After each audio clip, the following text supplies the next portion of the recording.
cordial saludo a los seguidores del pensamiento al aire, a la audiencia de Évol Televisión y obviamente a nuestro contertulio en Conversando con Pedro Juan, al doctor Pedro Juan González. Miren, hoy tengo una sentida emoción porque este conversatorio que vamos a realizar me trae recordación profunda de mi padre, Froilán Montoya Mazo, que tantas veces lo miento, porque él fue realmente un liberal gaitanista, un hombre que acompañó a Gaitán en Antioquia y en Colombia, y fue un hombre que estuvo con él desde la UNIRA.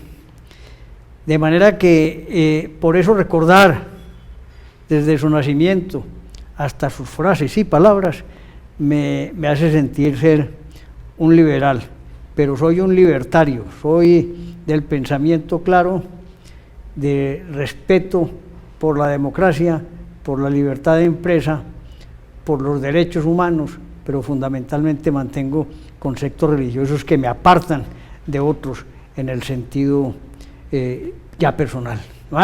Bienvenido, hombre, doctor Pedro. Doctor Antonio, qué placer saludarlo. Le hice unos comentarios que debe estar pensando usted, pero ¿a este qué le pasó? Hombre, no, el sentimentalismo a ratos también ayuda, y sobre todo hay una feliz coincidencia, porque mi mamá, doña Berta, en su momento fue gaitanista, y guardamos con mucho cariño su carné del unirismo, de UNIR, Unión Nacional Izquierda Revolucionaria. Así es. Ideas liberales. Liberales. Era una disidencia del partido. Así es. Porque, bueno, hablaremos de eso, no compartió temas de Alfonso López Pumarejo, y ahí se generó una. Pero vamos al origen, ya que estamos hablando y retomamos, estamos en aquel famoso proceso que iniciamos hace rato de los magnicidios en Colombia. Así es. Hemos hablado, y recuerdo a la audiencia que pueden verlo ahí en el canal del Pensamiento al Aire en YouTube, del asesinato terrible de José María Córdoba.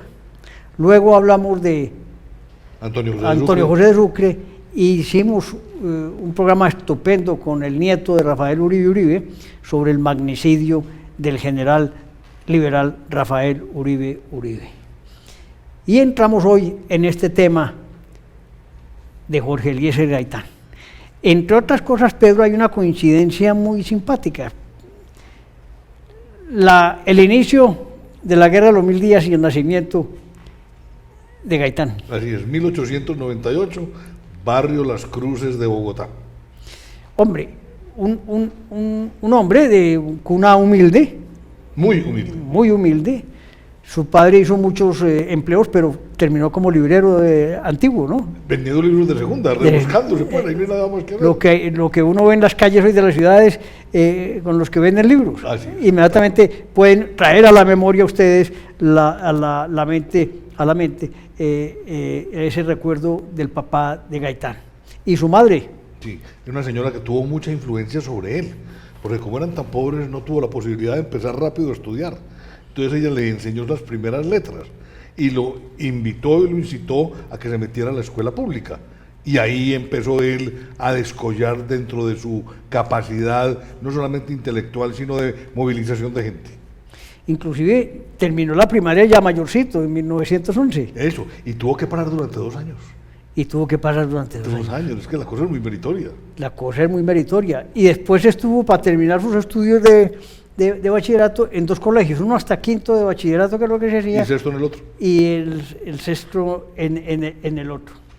Una vida de fragilidad, de vulnerabilidad económica, pero con un apoyo familiar. Tuvo otros 5 hermanos, ¿no? Él era el mayor entre 6 hermanos. Fue el ejemplo, fue quien empezó a demostrar que a punta de buena voluntad y de objetivos claros podía hacer un montón de cosas, porque él empezó a trabajar, empezó a ahorrar, y fue así como logró llegar hasta Italia a hacer posteriormente un estudio. Él fue abogado de la Universidad Nacional de Colombia Hizo su carrera 4 años. 4 añitos en esa época. En esa época, y después nos fuimos a 5. Sí, ¿Por claro. qué, hombre? Hombre, no, esto es una cosa elástica, va y viene, hoy las estamos tratando de bajar a 4 y a 3,5, eso no se queda quieto. Lo que pasa es que cada época trae su afán, pero para él, según contaba él mismo en sus memorias y sus anécdotas, fue vital el haber ido a Italia. Y era una Italia muy especial, porque era la Italia, comillas, revolucionaria de ultraderecha de Mussolini. No, ya estaba Mussolini ahí Por eso, empezando a empoderarse de... Y de las cosas que más influyeron en él. Inclusive decían que él era fascista por eso, ¿no? Claro, pero yo diría que no era fascista. No fue fascista. Pero le gustaba mucho la orquestación y el manejo de masas de Mussolini. Ese magnetismo. Una cosa maravillosa, la oratoria, la forma como organizaba los eventos, las marchas, las antorchas. Era psicología popular amalgamada, hace maravillas. Y Hombre, él de alguna manera trajo algo de eso para acá. Si alguien quiere, pues en YouTube están los discursos de él, ¿cierto? Ave María. Y yo les digo que el tono, cómo sube, cómo baja, eso es una maravilla. La inflexión, lo que algunos puristas llaman la curva melódica, el manejo de los silencios, el manejo de las manos. Yo debo confesar algo. En la Universidad Pontificia Bolivariana hay una muy buena fonoteca.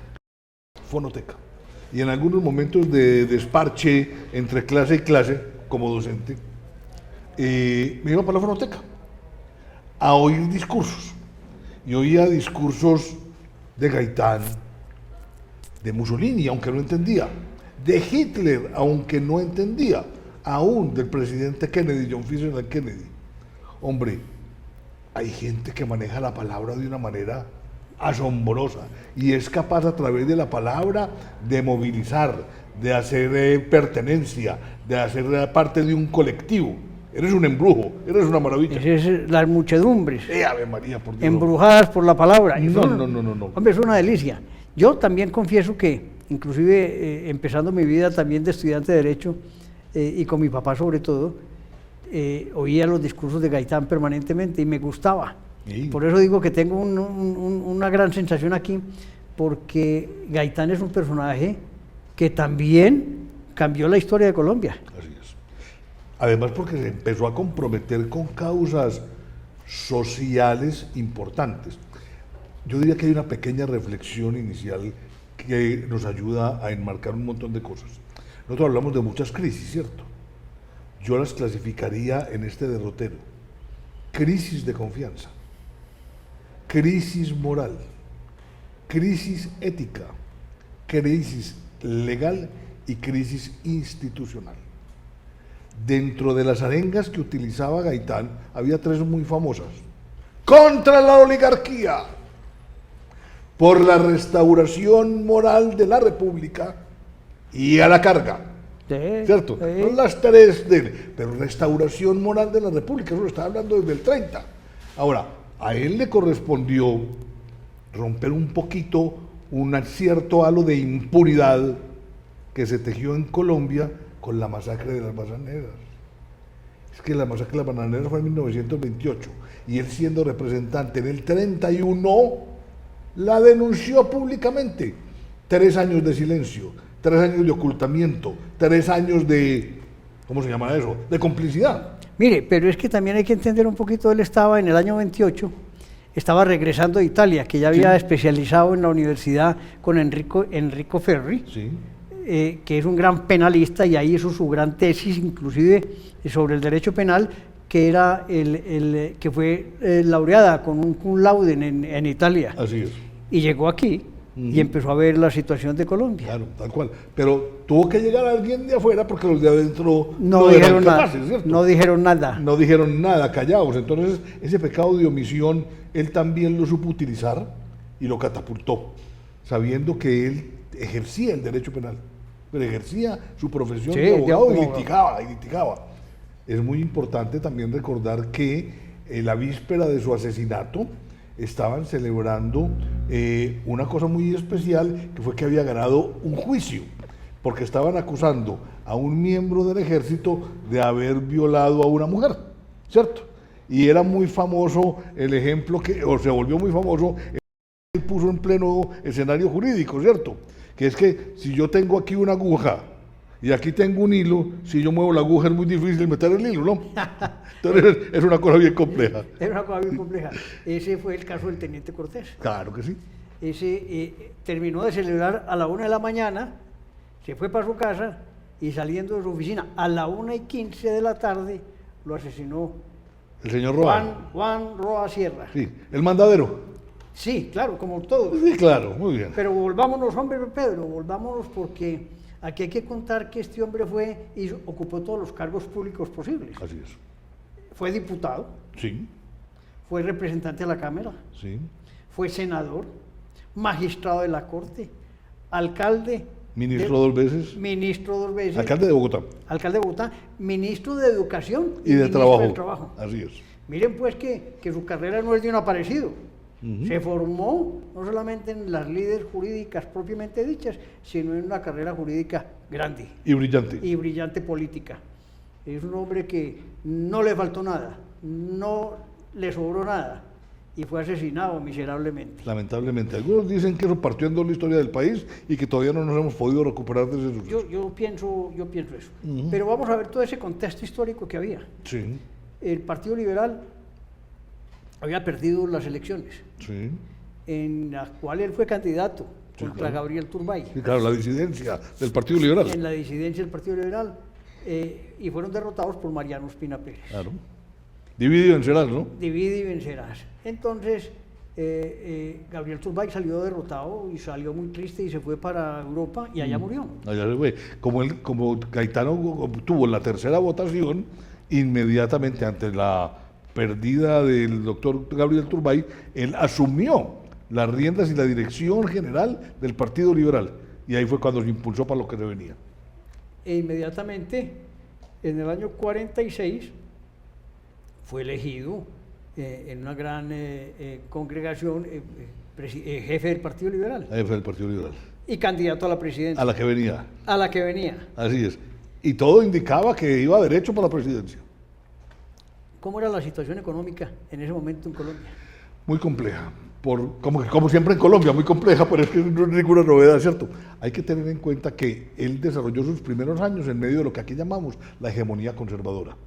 Y él siendo liberal, con ideas socialistas puras, no comunistas, socialistas, él apoyó en algún momento del tiempo al presidente Guillermo Valencia, del Partido Conservador, que eso también era como muy extraño en esa época, coincidencia con Rafael Uribe, ¿no?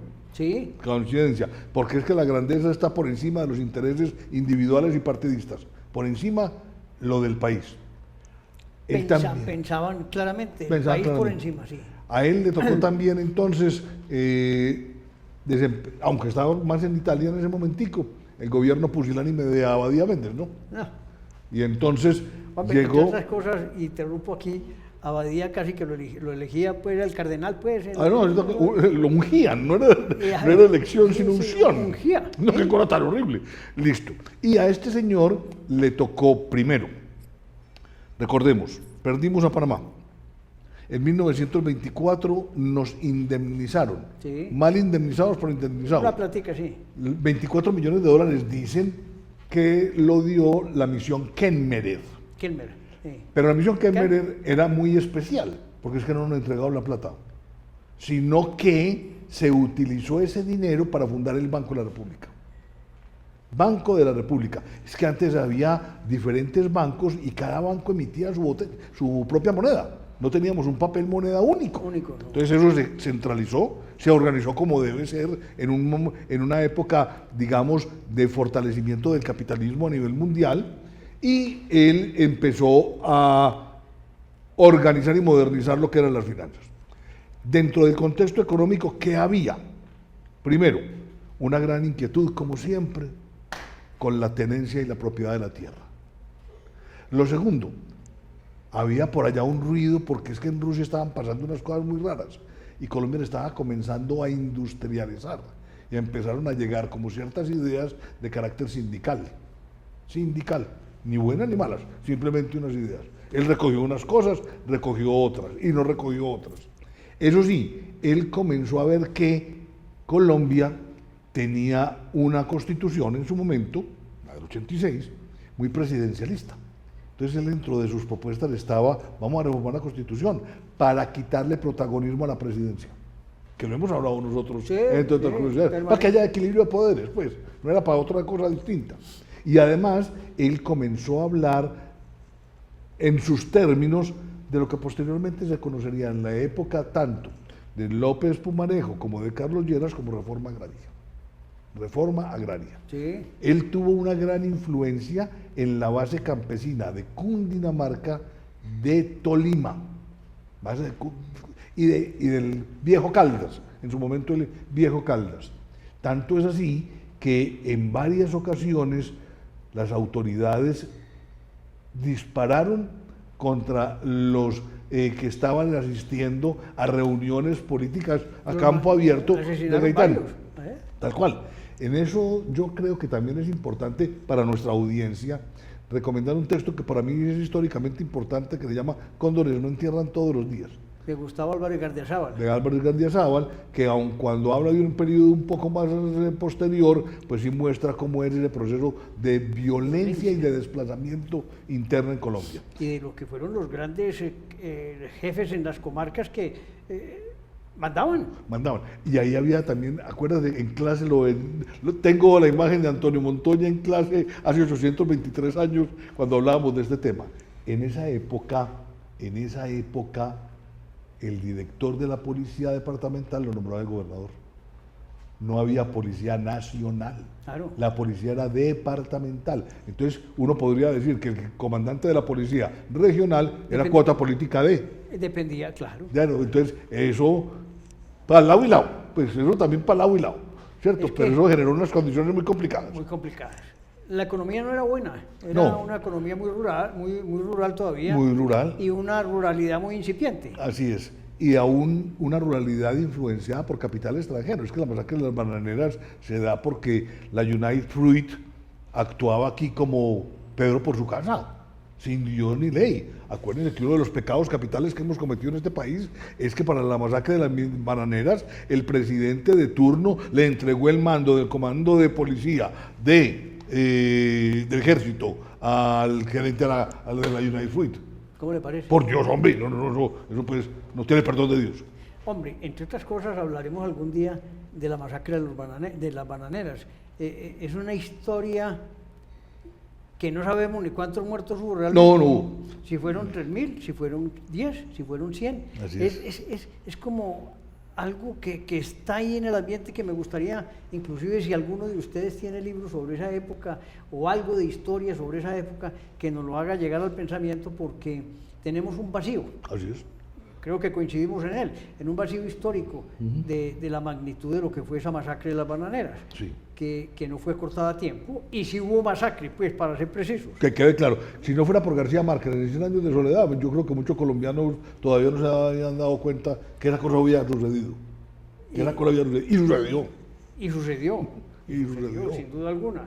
Eso transformó un poquito, y por eso diríamos también que hay mucha recordación de fobia hacia las bananeras, ¿no? Sí. Hablando de economía, una de las propuestas de Gaitán era la creación de un banco de provisión social. Era casi que un organismo para generar créditos de fomento asistenciales para salud, vivienda y educación. Un poco anticipado a la época. Es que él fue un liberal de avanzada. Sí, claro. Él no fue comunista, eso olvídense de eso, fue un verdadero liberal que buscaba el mejoramiento de las condiciones de vida del pueblo colombiano. Así es. Y en esa coyuntura, porque es que era la Colombia rural, pero estaba apareciendo la Colombia urbana. Y eso era un momento, uno como que no lo dimensiona como es, porque ya nos tocó un hecho cumplido. Pero es que eso fue una cosa distintísima. Es que el 80% de la población de nosotros estaba en el campo. Estaba en el campo, vivía en el campo, en sectores y tierras aisladas. Era una soledad absoluta. Absoluta. Y, digamos, sin puntos de conexión con algo. Pero porque es que uno necesita identidad. Identidad es el término preciso. ¿Cierto? Identidad. Yo pertenezco a quién, yo soy pariente de quién, yo dónde nací, yo en qué creo, hombre, esas cosas, si no existen, hablar de nación y de nacionalidad es una quimera. Es una quimera. Es que la nación es el resultado de entender por qué nosotros queremos estar juntos. Es correcto, es un sentimiento de unidad. Así es. Pero para uno querer estar juntos, pues quiero estar juntos porque vivimos en la misma parte, porque nos gusta el mismo equipo de fútbol, porque nos gustan los frisoles, porque el bambuco, porque cochise, porque yo no sé, lo que sea.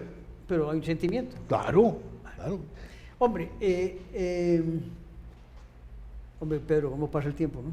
Ave María, por Dios.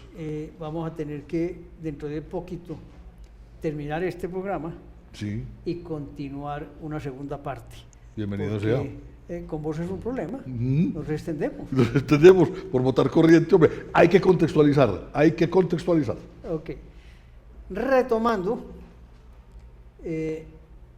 vamos a situarnos en el año 1948. Sí. 9 de abril. Sí. Hay algunos hechos sociales que estaban ocurriendo en Bogotá, que por ello dicen que tuvo mucha injerencia hasta Fidel Castro en la muerte, claro que sí. en la muerte de Gaitán. Que son coincidencias. Así es. ¿Qué opinas?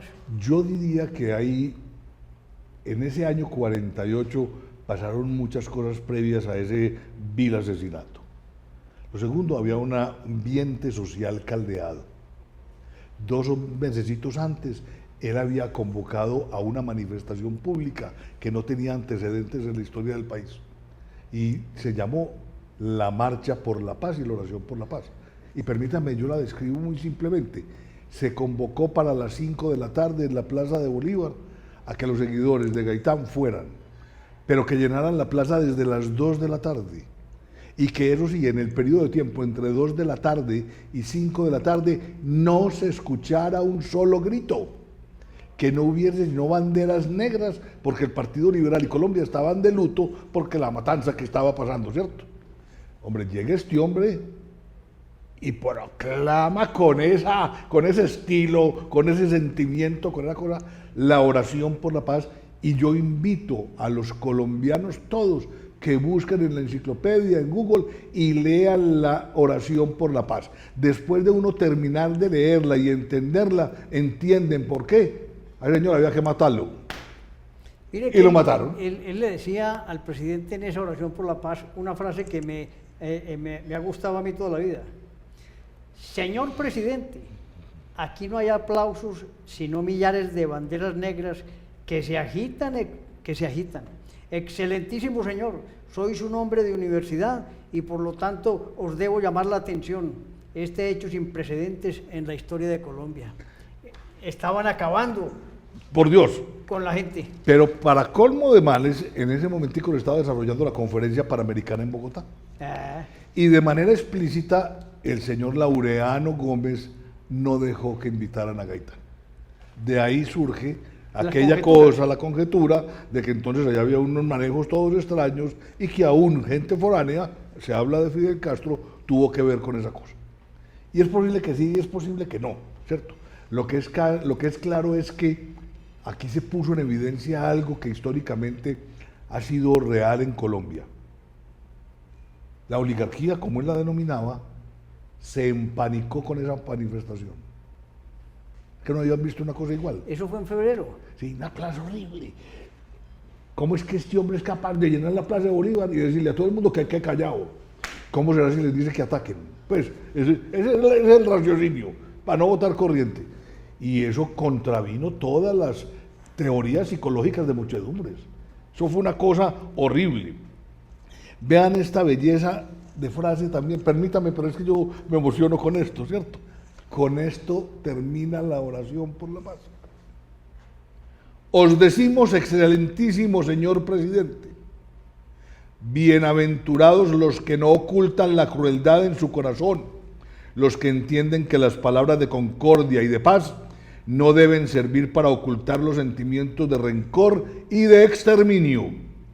Malaventurados los que en el gobierno ocultan, tras la bondad de las palabras, la impiedad contra los hombres de su pueblo, porque ellos serán señalados con el dedo de la ignominia en las páginas de la historia. Y así fue. Y hágale que es fiesta.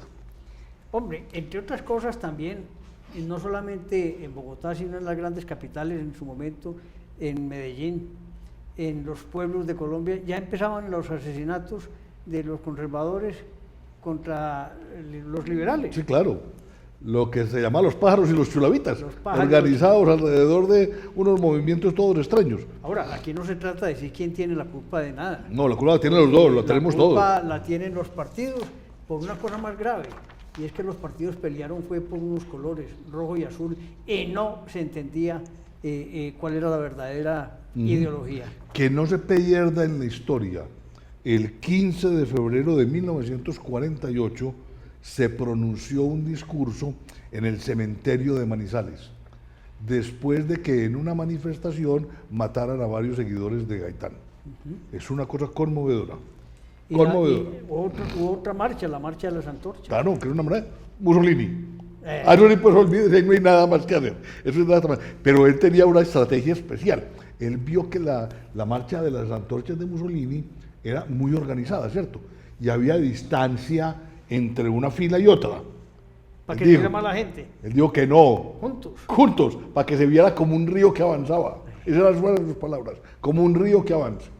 Y eso es una estrategia psicológica de manejo de las masas. Por Dios, de las masas y mensajes directos para aquellos que...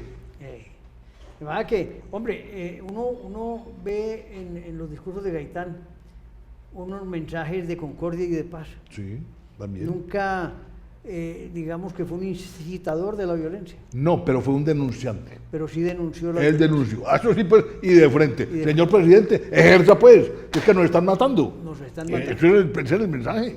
Ese era. Y decía, el pueblo también responderá, ¿no? Claro, de ese tamaño, así es. Bueno, llega ese triste día, Ujú, después de un éxito, mire lo que es la vida, ¿no? ujú. La noche anterior, Celebración. el gran éxtasis por la victoria, por la vigencia de una teoría que él tenía. Ujú. Y al día siguiente, después de conversar con sus amigos en la oficina, salen a almorzar. Y es asesinado por la espalda. Ujú. Lamentable. Él voltea y le disparan. Juan Roa Sierra. Un hombre humilde. Mire cómo coincide la historia también. Hablábamos que a Rafael Uribe Uribe lo mataron Galarza y Carvajal, Claro. hombres humildes del pueblo. Ah, No sabemos realmente en la muerte de Córdoba, fueron las huestes liberales de Bolívar, que eran extranjeros. así es. Y con el amigo Antonio José de Sucre, Por Dios. un hombre mandado desde el Cauca disparó. Da igual. Siempre es un tercero que requiere o trabajo o que le pagan por matar el que termina la vida de los grandes hombres. Así es. Finalmente un sicario es alguien que tiene que aceptar un trabajo porque requerirá comer, sin justificarlo. Sin justificarlo. Porque habrá gente que dice, yo me muero de hambre, pues no mato. Claro, ¿Cierto? claro. Y listo el Tienen pollo, valores. ¿cierto? Entonces- Y no hay que ir rescatarlo y toda la fiesta. Pero sí es muy triste que los mandamases abusen de la vulnerabilidad del pueblo para mandarlo a hacer cosas feas. Es una vaina. Mire pues, hombre, doctor Pedro, asesinan y se prende. Se llamó el Bogotazo. Se prende eso. Dicen algunos que afortunadamente fue en esa época porque esos pasaron horas para que en todo Colombia se dieran cuenta de lo que había pasado, ¿cierto? Es que era punta de teles y de radio, televisión no había, internet pues eso no existía, ¿cierto? Pero eso se fue regando como una cosa de pólvora. Y se puso a prueba la institucionalidad primero en la capital. En la capital pasó una cosa muy complicada. La policía de Bogotá se volteó a favor de la turba. Y aquí es un hilito de historia que es muy bonito, que hay que tener mucha filigrana para hilarlo. No tumbaron al señor Mariano Espina Pérez porque un señor comandante de una brigada se mantuvo firme, Gustavo Rojas Pinilla. De ahí la gratitud, comillas, eterna de la oligarquía colombiana con ese que fue su militar de confianza. Y porque tuvo apoyo también de los dirigentes liberales. Ujú. No, es que era una manguala la que a la luna. Sí, entonces se paró el caos. Ahí hubo, digamos, una concertación. Y claro, entre los mismos, que después se fueron a comer por allá a España, a Benidorm y a Francia, ¿cierto? Y armaron otra vez lo que fue. Pero eso fue más allá después de... Eso fue tanta más allá. violencia. Lo que pasa es que los que originan el caos después de que se las tiran de héroes porque generan la paz, ¿cierto? Y eso también hay que mirarlo con mucho cuidado. Entonces, se desarrolló una época de violencia en Colombia. Se desató, eso se salió de madre esa cosa. Eso no paró en ningún pueblo, ni en veredas, liberales y conservadores matándose sin razón. Así es. El uno, pues, Familias enteras desplazadas. Inclusive te digo que el desplazamiento a las grandes capitales es origen de esa violencia del Así año es. 48. una inmigración masiva, desorientada, desorganizada, no planificada. De ahí nacen los Con cinturones. dolor, con dolor. De ahí nacen los cinturones de miseria de las ciudades. Unos lograron organizarse en barrios y tienen líderes naturales. claro, así es. Pero ese fue el gran éxodo Ujú. de la violencia a las ciudades, Así es. que tiene hoy desprotegida a Colombia en el campo. De ese tamaño. A mí hay una reflexión que me da vueltas en la cabeza, porque es que eso es como típico de los movimientos políticos y de los mal llamados partidos políticos de Colombia. ¿Qué quedó del unirismo con la muerte de Gaitán? Nada. Entonces era que no tenía cuadros o qué, no tenía organización o qué. Por eso se llama caudillismo. Por eso se llama caudillismo. Entonces en Colombia, mis amores, lo que tenemos es caudillos, no partidos políticos y no movimientos políticos. Muy bien. Eso es verdad y ese es un mensaje absoluto. Ese caudillismo también llevó a la muerte, como hablaremos después, a Galán. Sí, claro. Y como tuvo atentados miles el presidente Uribe. Sí, así es. Señores, muchas gracias por escucharnos. Los invitamos a que repasen la historia de Gaitán y se comprenda la magnitud de lo que ocurrió después de su muerte y las consecuencias que aún hoy, en el año 2026, tenemos. De ese tamaño, doctor Antonio. Un saludo muy especial para todos.